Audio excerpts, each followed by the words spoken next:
Hello बच्चों, कैसे हो आप लोग? बढ़िया होंगे। मैं रणवीर राज, मैथ फैकल्टी कॉलेज एजुकेशन। जैसा कि आप लोगों ने पिछली बार देखा होगा इक्वेशन ऑफ स्ट्रेट लाइन में इंक्लिनेशन क्या होता है, स्लोप ऑफ लाइन क्या होते हैं, इंटरसेप्ट क्या होते हैं, ये देखा था आप लोगों ने। अब मैं यहाँ कुछ आगे पढ़ने वाले हैं इक्वेशन ऑफ स्ट्रेट लाइन। अब हम यहाँ देखेंगे कि स्ट्रेट लाइन की इक्वेशन कैसे आती है। ठीक है, तो उसके लिए फर्स्ट फॉर्म देखते हैं हम लोग। तो फर्स्ट फॉर्म में हम लोग ये देख रहे हैं कि equation of line parallel to x axis, यानी यहाँ पर हम डील करेंगे वह इक्वेशन ऑफ लाइन जो क्या हो, एक्स एक्सिस के पैरेलल हो। जैसे इस तरह से समझते हैं हम लोग, ये x और ये y। ठीक है, तो एक्स एक्सिस का पैरेलल, एक्स एक्सिस के यानी इस तरह की लाइन होगी, कुछ इस तरह से लाइन होगी ना। तो मान लीजिए पॉइंट ए है, पॉइंट ए से लाइन जा रही है, ठीक है, और को ए का डिस्टेंस में ले लिया, स्मॉल ए ले लेता हूं, स्मॉल ए ले लिया। तब मुझे बताइए जो पॉइंट्स ओ ए होंगे, ओ ए का डिस्टेंस जो होगा, अगर मैं पैरेलली शिफ्ट करके जाऊं, यहाँ ये भी डिस्टेंस क्या होगा, ए ही होगा, ये भी डिस्टेंस क्या होगा, ए ही होगा। यानी मैं बोल सकता हूँ कि इस पॉइंट पर, इस लाइन पर कोई भी मैं पॉइंट लूं, उसका y कोऑर्डिनेट क्या आएगा, हमेशा a आएगा, क्योंकि y कोऑर्डिनेट क्या होता है, distance from the x axis, इसी को बोलते हैं ना y कोऑर्डिनेट। तो y कोऑर्डिनेट हमेशा क्या आएगा, सेम आएगा, यानी इस तरह से पॉइंट आएगा x, a, x1, a, और ये पॉइंट हो गया तुम्हारा h2, a, यानी कोई भी अगर आगे की ओर देख लो, मान लो कोई पॉइंट ले x3, a, यानी y कोऑर्डिनेट हमेशा क्या है, सेम होगा। तो इस इक्वेशन ऑफ लाइन को हम लोग बोलते हैं y इक्वल टू a। ये क्या हो गया, equation of line parallel to x axis, इसको क्या बोलेंगे, y इक्वल टू a। आपका a क्या है, a is the distance of line from x axis. ठीक है, तो हमारा क्या है, equation of line y equal to a। अब मैंने a ऊपर जो लिखा x एक्सिस के ऊपर, तो y कोऑर्डिनेट क्या होगा, पॉजिटिव होगा। अगर मैं ठीक इसको नीचे लिख दूं, तो हम इसको अगर मैं a डैश बोल दूं, a डैश, और ये मेरा डिस्टेंस a है, लेकिन यहाँ कोऑर्डिनेट्स क्या होंगे, इस तरह से होंगे, x1, माइनस a, यहाँ कोऑर्डिनेट्स क्या होंगे, x2, माइनस a, यानी ये कोऑर्डिनेट्स क्या होंगे, नेगेटिव होंगे, क्योंकि मुझे पता है कि x एक्सिस के जो नीचे होते हैं y कोऑर्डिनेट्स, वो क्या होते हैं, नेगेटिव। तो इसका इक्वेशन में, इसका इक्वेशन क्या लिख सकता हूं, y equal to minus a, y equal to minus a, ये हो सकता है। तो मैं इन दोनों के फॉर्म में अगर लिखना चाहूं कि अगर दोनों समय समझो, यहाँ प्लस से आ रहा है, यहाँ माइनस से आ रहा है, तो मैं बोल सकता हूं कि equation of line parallel to x axis, मैं लिख देता हूं यहाँ, equation of line parallel to x axis is y equal to a, y equal to a। और अगर यहाँ मैं a पर कंडीशन दे देता हूँ कि अगर a इक्वल टू 0 होगा, if a इक्वल टू 0, यानी डिस्टेंस क्या हो जाएगी, 0, यानी ये लाइन कहाँ आ जाएगा, x एक्सिस पे, यानी इक्वेशन कौन सा हो गया, देन y इक्वल टू 0। ये क्या होगा, equation of x axis, equation of x axis. ठीक है, अब a क्या होगा, पॉजिटिव होगा या नेगेटिव होगा, तो a क्या पॉजिटिव होगा, इफ a इज पॉजिटिव, यदि a पॉजिटिव होगा तो then equation of line y equal to a, और a अगर नेगेटिव होगा तो इक्वेशन क्या होगा, y इक्वल टू माइनस है। ठीक है, चलो कुछ एग्जांपल मैं लेता हूं, उससे समझते हैं।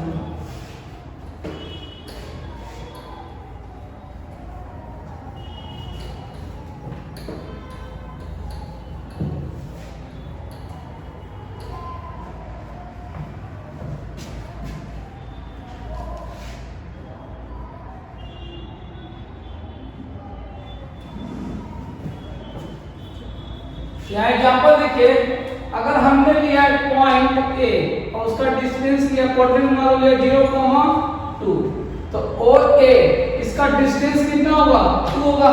अब इस यहाँ से जो भी लाइन यहाँ से पास करेगी उसका y कोऑर्डिनेट हमेशा क्या होगा 2 होगा ना। मान लो कि यहाँ मैंने लिया 4,0, इसके जस्ट ऊपर अगर हम लेंगे तो ये क्या हो जाएगा 4,2।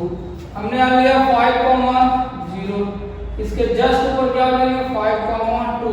तो हम लोग देख रहे हैं इस लाइन पर क्या हो रहा है, y कोऑर्डिनेट हमेशा क्या हो रहा है सेम हो रहा है। तो इस इक्वेशन इसका लाइन का इक्वेशन क्या मैं बोल सकता हूँ y = 2। उसी तरह से ये जो लाइन आपको दिख रहा है अगर ये यहाँ से पास कर रही है 0,-2, इसके लाइन के सारे y कोऑर्डिनेट क्या होंगे -2।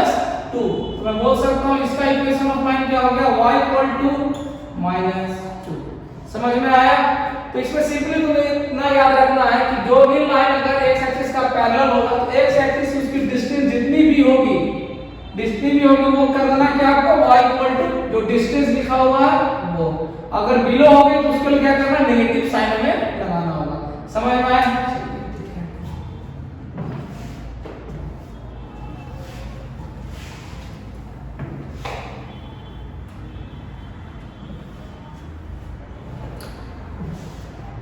अब हम लोग देखते हैं equation of line parallel to y axis.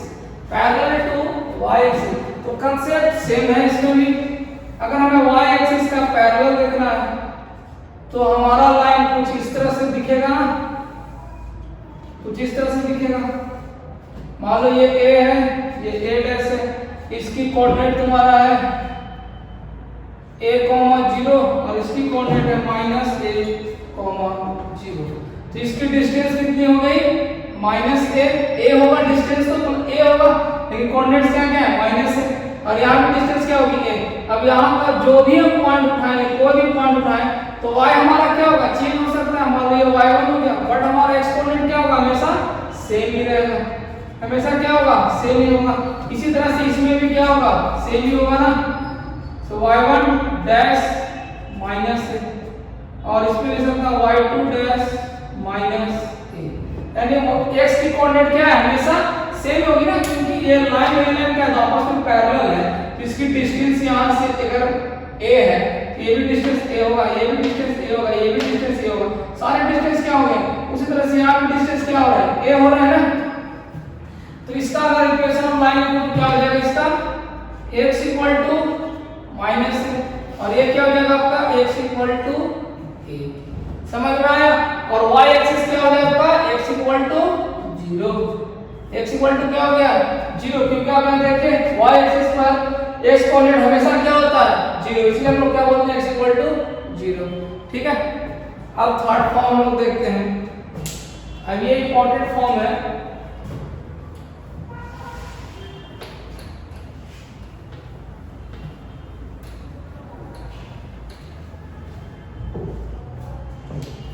तो हमारा थर्ड फॉर्म है slope intercept form. Slope intercept form. ठीक है। तो स्लोप इंटरसेप्ट फॉर्म में क्या दिया रहेगा, अगर आपको एक स्लोप दिया होगा, स्लोप आप जानते हैं ना tan थीटा, अगर आपको स्लोप दिया होगा और इंटरसेप्ट, यहां इंटरसेप्ट कौन सी दी होगी y इंटरसेप्ट। अगर आपको ये पता होगा तो हम इक्वेशन ऑफ लाइन कैसे निकाल सकते हैं वो हम देखने वाले हैं। ठीक है। तो देखते हैं कैसे। तो डायग्राम थोड़ा समझते हैं। ये आपका डायग्राम, हमने यहां से एक स्ट्रेट लाइन लिया ये, ठीक है, और ये एंगल बना रहा है थीटा और यहां से पैरेलल लाइन बनाया। इसको मैं लिख देता हूं a, इसको लिख देता हूं b। ठीक है। और मैं बोल क्या रहा हूं कि OB यानी कि इंटरसेप्ट बोल रहा है ना, तो y इंटरसेप्ट हमें देखना है। तो y इंटरसेप्ट हमारा मान क्या हो गया c, यानी मैं बोल रहा हूं आपको कि y इंटरसेप्ट आपको दिया गया है c। y इंटरसेप्ट क्या हो गया आपका c। ठीक है। अब यहां देखो कोई भी पॉइंट मान लिया पॉइंट c है, तो अगर पॉइंट कोई c है उसको ले लिया x, y। अब इस पर बहुत सारे पॉइंट्स होंगे ना, तो मैंने रैंडमली एक पॉइंट्स ले लिया x, y। ठीक है। अब यहाँ देखो, यहाँ से मैं परपेंडिकुलर बनाया, ये हो गया, इसको मैंने दे दिया d। अब ये c है ना, और इसका डिस्टेंस, पॉइंट c का distance y axis x axis से कितना होगा, y होगा। ये डिस्टेंस कितना होगा, y माइनस c, और ये CD का लेंथ कितना होगा, इसका कोऑर्डिनेट ही होगा ना, तो क्या होगा, x होगा। अब ये लाइन और ये लाइन आपस में पैरेलल है, तो क्या ये थीटा, ये भी थीटा होगा ना, इन कोरस्पोंडिंग एंगल से दोनों क्या हो जाएंगे, आपस में इक्वल हो जाएंगे। समझ में आया? तो आप लोग को मैंने बताया है स्लोप क्या होता है, m equal to tan theta, m equal to tan theta, और tan थीटा इक्वल टू क्या होता है, परपेंडिकुलर अपॉन बेस। तो perpendicular upon base y minus c upon x, y minus c upon x। अब यहां से मैं क्या कर रहा हूं, मल्टीप्लाई कर रहा हूं, m into x, mx equal to y minus c। यहां से आया y equal to mx plus c। ये हमारा क्या गया, equation of line in slope intercept form, जहां पर आपको m क्या है, स्लोप ऑफ लाइन, और c क्या है आपका, y इंटरसेप्ट। समझ में आया? तो ये हमारा हो गया स्लोप इंटरसेप्ट फॉर्म, ठीक है। चलिए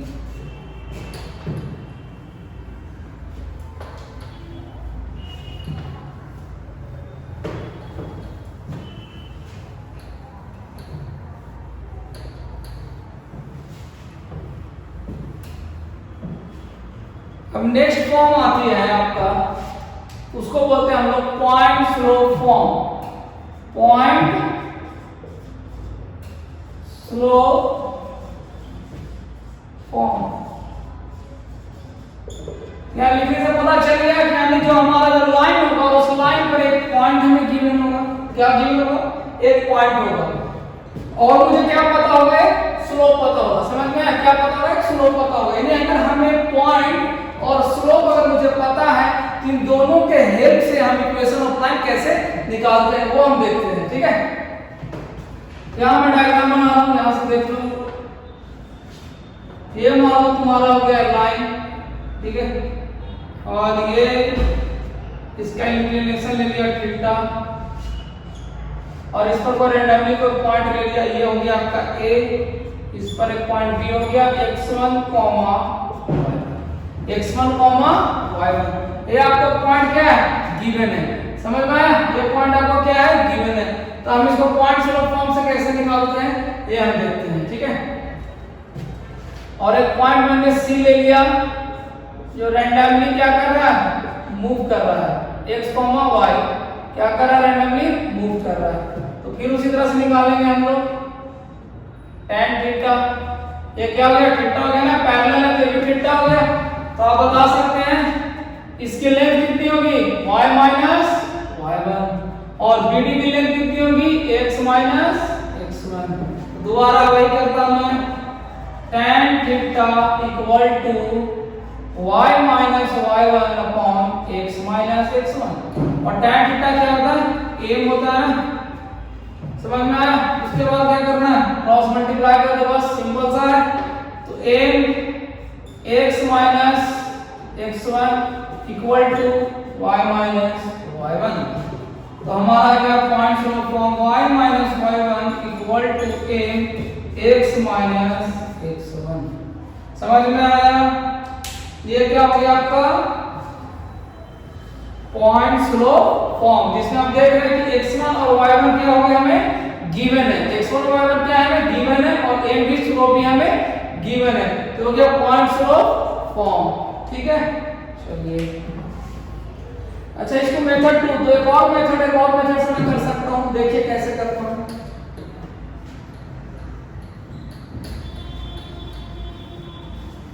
अगर मेथड 2 आप देखें तो हमने फर्स्ट इसमें निकाला ना equation of line, y equal to mx plus c। हमने ये पॉइंट निकाला, y equal to mx plus c, ये भी इक्वेशन ऑफ लाइन है। और अभी हमने पॉइंट स्लोप फॉर्म से जो निकाला वो भी क्या है, इक्वेशन ऑफ लाइन है।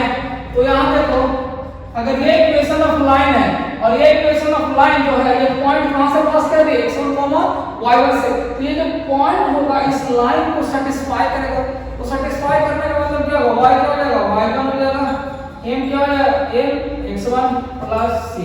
तो यहां से आप निकाल सकते हैं c बराबर y1 minus m x1। c क्या है आपका, y1 माइनस m x1। और इसी की वैल्यू मान लो इक्वेशन 1 है, इसी की वैल्यू इसमें हम पुट कर देंगे। तो अगर आप पुट करिएगा तो क्या आएगा, y equal to mx plus c की जगह मैं क्या लिख रहा हूं, y1 माइनस mx1। तो यहां से देखिए इस y1 को मैं इधर ले आया लेफ्ट हैंड साइड, तो y माइनस y1। अब दोनों में कॉमन क्या दिख रहा है आपको, x माइनस x। ये हमारा फॉर्मूला आ गया पॉइंट फ्लो फॉर्म, समझ में। तो फर्स्ट से मैंने सेकंड को प्रूव कर दिया, ठीक है।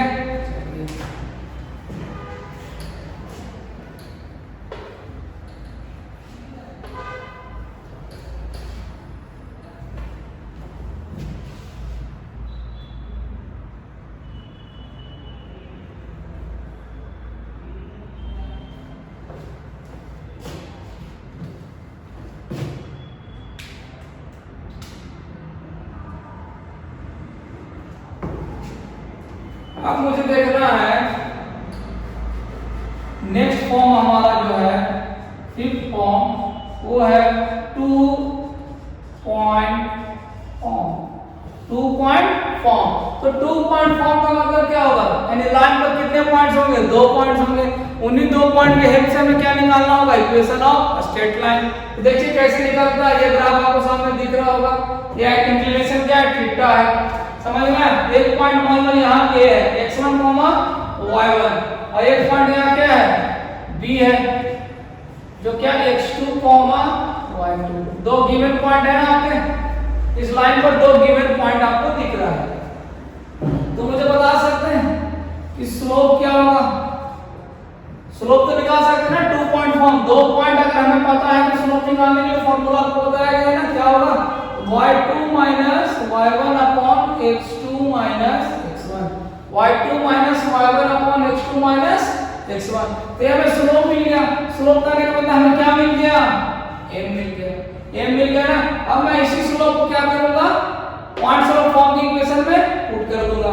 तो मेरा पॉइंट स्लोप फॉर्म की इक्वेशन क्या था, y माइनस, अब यहां देखो 2 पॉइंट्स हैं, x1 y1 और x2 y2। अब हमारी इच्छा कोई भी पॉइंट ले सकते हैं, a भी ले सकते हैं और b भी ले सकते हैं, क्योंकि ये जो लाइन है दोनों पॉइंट से पास हो रहा है। तो अगर हमने y1 से पास करवाया, हमने पॉइंट क्या लिया, x1, y1, और स्लोप हमारा क्या है, y2 minus y1 upon x2 minus x1, x minus x1। तो पॉइंट स्लोप फॉर्म से जो आया, इसी को हम लोग क्या बोलते हैं, 2 पॉइंट फॉर्म। 2 point form. अगर मान लो कि तुम बोलो कि नहीं हम पॉइंट लेंगे x2, y2, ठीक है, x2, y2 ले लो, तो क्या जाएगा equation, y minus y2 equal to, slope तो सेम ही रहेगा, y2 minus y1, x2 minus x1 और x माइनस x2। ये क्या हो गया आपका 2 point flow form, 2 point flow form, ठीक है। तो हम लोग ने 5 फ्लो फॉर्म, 5 फॉर्म पढ़ गया स्ट्रेट लाइन इक्वेशन निकालने के लिए। एक और फॉर्म है, वो थोड़ा देख लेते हैं क्या है वो।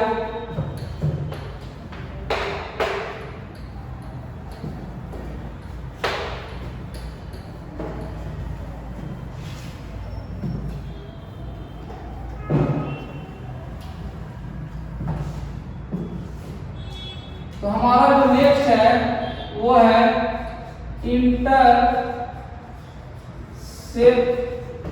फॉर्म। तो इसमें सिर्फ क्या आपको दिख रहा है, इंटरसेप्ट। हमारा फर्स्ट था स्लोप इंटरसेप्ट फॉर्म, उसमें स्लोप था और y इंटरसेप्ट था। इसमें सिर्फ क्या इंटरसेप्ट फॉर्म, यानी इसका मतलब y इंटरसेप्ट और x इंटरसेप्ट हमें दोनों गिवन होगा, तो उसके हेल्प से हम इक्वेशन ऑफ स्ट्रेट लाइन कैसे निकालते हैं वो देखेंगे, ठीक है। यहां देखिए, मान लीजिए लाइन है आपका,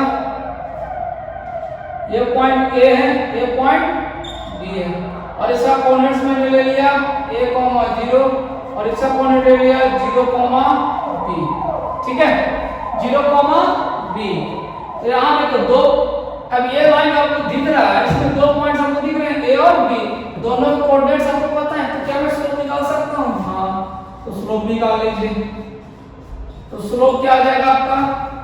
b माइनस 0 और 0 माइनस a, यानी b by a minus b by a, ये हमारा स्लोप आ गया। अब इसमें यूज कर लेंगे क्या? Point slope form. Point slope form, तो पॉइंट स्लोप फॉर्म क्या करता है? y minus y1 m x minus x1। तो हमारा y1 और x1 किसी को ले सकते हैं, इसको मैंने मान लिया, ले लिया x1 y1। x1 कितना हो गया? a, और y1 कितना हो गया? 0। और स्लोप क्या था? Minus b by a, x minus x, क्या a है ना, x माइनस a, ठीक है। तो अब मैं क्या करूंगा? मल्टीप्लाई कर देता हूं, माइनस bx अपॉन a, और माइनस माइनस प्लस, a से कैंसिल हो गया तो सिर्फ क्या बचा? b बचा ना। अब यहां देखो, अब मैं इसको इधर ले आया लेफ्ट हैंड साइड, तो y bx upon a equal to b। अब इस b से क्या किया? दोनों साइड मैंने डिवाइड दे दिया, तो दोनों साइड डिवाइड देंगे तो क्या आएगा? y upon b plus bx into b और b बाई b। तो क्या देखिए ये आ रहा है? y by b plus b से b कैंसिल हो गया तो क्या है हमारा? x बाई a, और b से b यहाँ कैंसिल हो गया तो क्या आ गया? 1। तो हमारा इक्वेशन ऑफ लाइन क्या हो गया? x upon a plus y upon b equal to 1। ये हो गया हमारा इंटरसेप्ट फॉर्म। ठीक है, समझ में आया? ये हमारा इंटरसेप्ट फॉर्म। ठीक है, चलिए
अब हम लोग देखेंगे यहाँ क्या लिखा? Find the slope, slope, y intercept and x intercept of the given line. आपको लाइन दिया रहेगा, उसमें हमें निकालना होगा स्लोप उसका क्या है, उसकी y इंटरसेप्ट क्या है और उसकी x इंटरसेप्ट क्या है।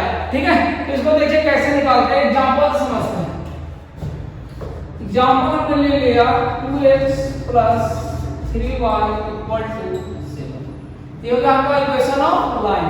ठीक है, तो इसको देखिए मैं क्या कर रहा हूं, मैं इस फॉर्म में जा रहा हूं, y = mx + c, इस फॉर्म में जा रहा हूं, क्योंकि इसको फॉर्म में देखिए m आपको मिल जाएगा स्लोप, x का कोएफिशिएंट होगा, y स्लोप होगा, और c क्या होता है? y intercept. हम लोग जैसे पढ़े हैं, तो इसको इस फॉर्म में ले जाने के लिए क्या करूंगा? 3y को इधर रखूंगा और इसको राइट साइड में रख दूंगा, तो क्या आ जाएगा? -2x + 7। अब यहाँ y का कोएफिशिएंट क्या है? 1 है ना, तो यहाँ भी y का कोएफिशिएंट क्या होना चाहिए? 1, बट यहाँ क्या है? 3 से क्या कर दूंगा? डिवाइड, तो क्या हो जाएगा? y हो जाएगा, ये हो जाएगा -2y3x, ये हो जाएगा 7y3। अब इसको इससे कंपेयर करके देखो, तो कंपेयर करने पर आपको मिल सकता है कि m क्या है? -2y3 और c क्या है आपका? है 7y3। तो ये आपका स्लोप निकल गया, और ये क्या निकल गया आपका? y intercept. और हमें मालूम निकालना है x इंटरसेप्ट। x इंटरसेप्ट का मतलब क्या होता है? सिंपली है ना, x इंटरसेप्ट का मतलब ये मान लो लाइन है, तो x इंटरसेप्ट यही होता है ना। x इंटरसेप्ट पर आप लोग देखेंगे ध्यान से, यहाँ पर कोऑर्डिनेट्स होते हैं a, 0, यानी y कोऑर्डिनेट्स क्या होते हैं? 0। तो y कोऑर्डिनेट 0 होते हैं, तो y बराबर क्या मैं पुट कर दूंगा इसमें?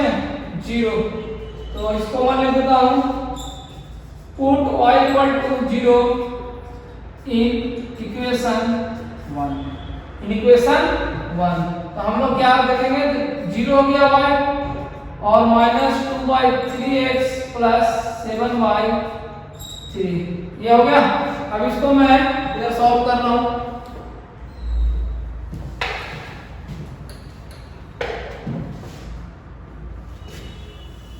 ये देखिए ये -2/3x है, इसको राइट साइड में मैं भेज दूं तो क्या बन जाएगा मेरा 2/3x equal to 7/3, 2/3x equal to 7/3।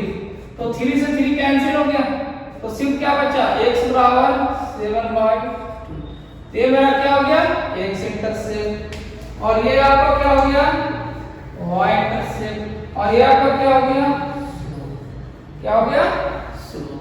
समझ में आया? तो इस तरह से कोई भी इक्वेशन अप्लाई अगर हमें दिया रहेगा तो हम निकाल सकते हैं, या फिर एक इस तरह से भी कर सकते हो। मैं पॉइंट यहां लिख देता हूं, और x इंटरसेप्ट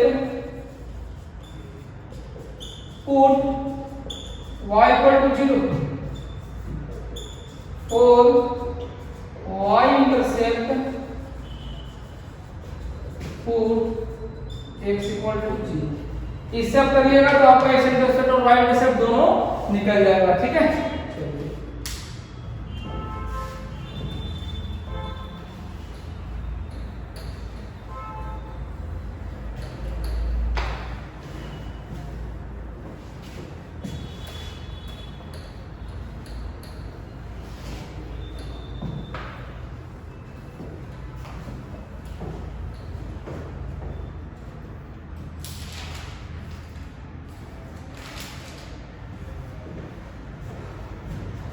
अब नेक्स्ट आती है हमारी पैरेलल लाइन।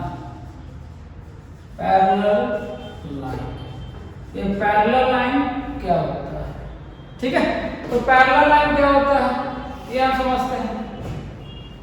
तो पैरेलल लाइन हो गया, मान लीजिए लाइन है ये x y और 0, यहां से एक लाइन गई और मैं बोल रहा हूं ये भी लाइन क्या है, एक लाइन ये L1 है, इसको मान लिया L2, ये दोनों आपस में क्या है पैरेलल है।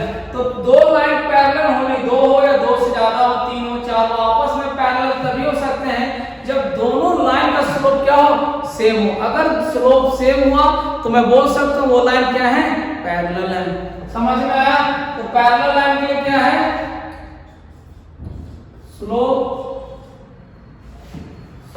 इज इक्वल, स्लोप क्या होंगे इक्वल होंगे। अगर स्लोप इक्वल होंगे तो क्या बोलूंगा मैं पैरेलल लाइन। जैसे एग्जांपल से यहां समझो y equal to 4x plus 9 और यहां लिखता हूं y equal to 4x minus 6। ये दोनों लाइन अलग अलग है ना, ये दोनों लाइन क्या है अलग अलग है, बट दोनों लाइन क्या आपस में पैरेलल है। क्योंकि आप लोग ध्यान से देखिए तो y equal to mx plus c से कंपेयर करिए, y equal to mx plus c से अगर आप कंपेयर कर पाइएगा तो आपको दिख रहा होगा कि a बराबर 4 है और इसका भी m बराबर क्या है 4 है, यानी दोनों का स्लोप क्या है सेम है। जब दोनों का स्लोप सेम है इसका मतलब दोनों लाइन क्या होंगे पैरेलल होंगे, दोनों लाइन क्या होंगे पैरेलल होंगे। समझ में आया? चलिए उसके बाद हमारा नेक्स्ट आता है परपेंडिकुलर लाइन।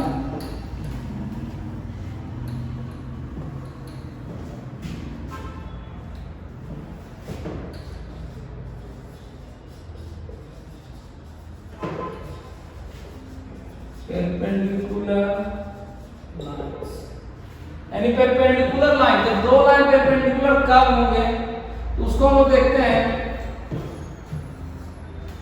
ये हो गया, ये एक लाइन गई L1, यहां से एक लाइन गई, मान लो कि इसको मैं बोल देता हूं, तो दोनों लाइन आपस में परपेंडिकुलर हो रहा है। इसका मतलब दोनों लाइन आपस में एंगल क्या बना रहा होगा 90 डिग्री बना रहा होगा ना, क्या बना रहा होगा 90 डिग्री बना रहा होगा।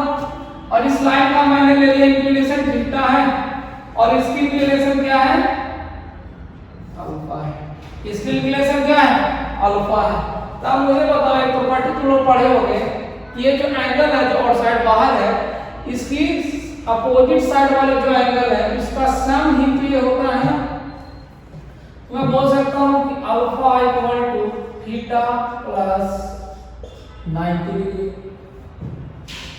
यानी tan अल्फा, दोनों साइड में tan alpha tan 90 degree plus theta. तो tan अल्फा क्या हो गया, इसका स्लोप हो गया ना, m2 का स्लोप हो गया, तो मैं इसको बोल देता हूं m2। और tan 90 plus theta, tan 90 plus theta क्या होता है आपका माइनस cot थीटा, माइनस क्या होगा माइनस cot थीटा। तो m2 बराबर minus cot theta, cot theta क्या लिख सकता हूं मैं 1 बाई tan थीटा। अब tan थीटा किसका, इसका है, इस लाइन का थीटा इंक्लिनेशन है, तो इसका स्लोप होगा, तो स्लोप क्या होगा m1, m2 बराबर -1 बाई m1 का मल्टीप्लाई कर दो m1 m2 इक्वल टू -1। अगर ये कंडीशन सेटिस्फाई करता है तो मैं बोल सकता हूं कि ये लाइन आपस में क्या है परपेंडिकुलर है, आपस में क्या है परपेंडिकुलर है। इसका मतलब आपस में दोनों एंगल क्या बना रहे हैं 90 डिग्री। समझ में आया, ये कंडीशन आपको याद करना पड़ेगा, ठीक है। चलिए इसके बाद नेक्स्ट आती है हमारी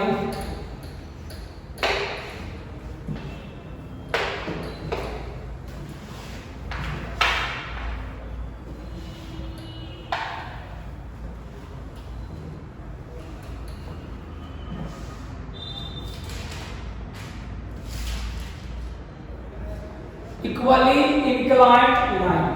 क्या आता है इक्वली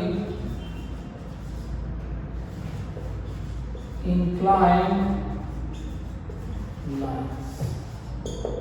इक्वली इंक्लाइंड लाइन का मतलब देखिए यहां ये लाइन मैंने ले लिया L1 और ये लाइन मैंने ले लिया L2, ठीक है। तो इक्वली इंक्लाइंड आपको पता है इंक्लिनेशन क्या होता है, लाइन कितना एंगल बना रहा है किसके साथ, एक्स एक्सिस के साथ। तो इक्वली इंक्लाइंड कहने का मतलब ये लाइन एक्स एक्सिस के साथ और वाई एक्सिस के साथ एंगल क्या बनाएगा सेम बनाएगा। सेम बनाएगा मतलब ये क्या बनेगा 45 डिग्री, ये भी क्या बनेगा 45 डिग्री। उसी तरह से मैं ये बोल सकता हूं कि लाइन है तो इसका डायरेक्शन मैंने इस तरह से लिखा है। अगर इसका देख देखो तो ये क्या बनेगा, ये भी बन रहा है 45 डिग्री, ये भी क्या बनेगा 45 डिग्री। अगर डायरेक्शन में उल्टा मैं लूं इसको क्या बोल सकता हूं -45 डिग्री, ठीक है। समझ में आया, तो मैं सिर्फ इसको लिख रहा हूं 45 डिग्री, 45 डायरेक्शन इंक्लूड नहीं कर रहा हूं, बस इतना समझो ये 45 डिग्री, ये भी 45 डिग्री है। तो जो लाइन L1 और L2 क्या है इक्वली इंक्लाइंड है। इक्वली इंक्लाइंड का मतलब बेसिक समझ में आ गया कि जो भी लाइन होगा वो एक्स एक्सिस और वाई एक्सिस दोनों के साथ क्या बनेगा इक्वल एंगल बनाएगा। उसी को हम लोग क्या बोलते हैं इक्वली इंक्लाइंड लाइंस। समझ में आया, उसको क्या बोलोगे हम लोग इक्वली इंक्लाइंड लाइंस, ठीक है। तो इसका अगर देखो यहां से देखो इक्वली इंक्लाइंड लाइन कौन से लाइन होंगे, अब ये लाइन L1 है और ये लाइन L2 है, ठीक है। ये बना रहा है आपको 45 डिग्री बना रहा है, यानी इंक्लिनेशन कितना है थीटा कितना है 45 डिग्री, कितना 45 डिग्री। तो मैं अगर L1 का इक्वेशन निकालना चाहूं तो मैं पॉइंट फ्लो फॉर्म से निकालना चाह रहा हूं, तो y y1 a x x1। अब ये पॉइंट में गिवन है ना, यहां देखो 0,0 ये लाइन ऑरिजिन से पास हो रही है ना, तो 0,0 क्या है गिवन है। तो क्या मैं y1 बराबर 0 x1 बराबर 0 पुट कर सकता हूं ना, चलिए पुट करके देखता हूं क्या आता है। और एक क्या होता है tan थीटा कितना है 45, यानी tan 45 डिग्री। यहां से क्या है y tan 45 को पता ही है 1 होता है, और ये हो गया x, यानी लाइन क्या है y x। ये कौन सा लाइन हो गया L1, ये कौन सा लाइन हो गया L1। समझ में आया। अब मैं निकालता हूं इक्वेशन लाइन किसका L2 का, ठीक है। चलिए L2 का लोग देखते हैं। तो आप लोग L2 देख रहे हैं ना, तो मैं क्या बोलूं इंक्लिनेशन किसके साथ लेना चाहिए x एक्सिस के साथ, x एक्सिस के साथ लेना चाहिए ना।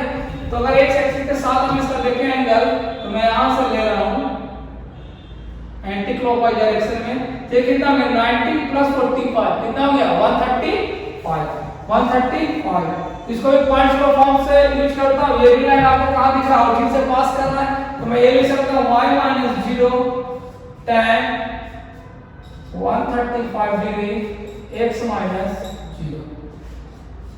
तो y इक्वल टू tan 35 का मतलब 90 डिग्री प्लस 45 डिग्री, और ये क्या हो गया x। तो y equal to tan 90 plus theta क्या होता है cot थीटा, माइनस के साथ होता है ना, तो cot थीटा, थीटा क्या है यहाँ 45 डिग्री, और cot 45 क्या होता है पता है ना, क्या होता है माइनस, सिर्फ 1 होता है तो माइनस 1 आ जाएगा। इसका मतलब y इक्वल टू क्या आ गया माइनस x। ये किसका इक्वेशन हो गया L2 का, किसका इक्वेशन हो गया L2 का। समझ में आया? चलिए